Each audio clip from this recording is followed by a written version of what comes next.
જોગીદાસ ખમાણ નામનો બારવટીયો અને બરોબર વિજયપુરીની સીમમાંથી નીકળ્યો. એમાં રબારીની દીકરી ગાયું ચારે છે. 18 વર્ષની રબારીની દીકરીને ગાયું ચારે ભાઈ. એ રબારીની દીકરી 17-18 વર્ષની દીકરી ગાયું ચારે ને એમાં જોગીદાસ ખમાણના ઘોડા નીકળ્યા. 3 ગાઉનો તરપેટો અને ધોમ ઉનાળાનો તાપ તપે.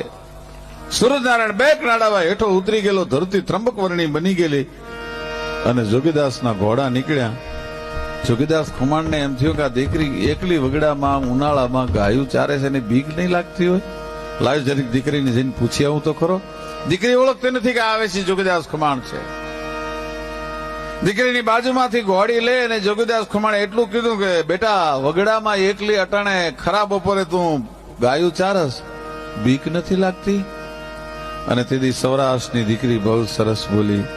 એણે એમ કીધું કે બાપુ જોગીદાસ ખમાણ જ્યાં સુધી બારવટે છે ત્યાં સુધી કોના બાપની તાકાત છે સૌરાષ્ટ્રની બેન દીકરીની સામે ઊંચી નજર કરી શકે.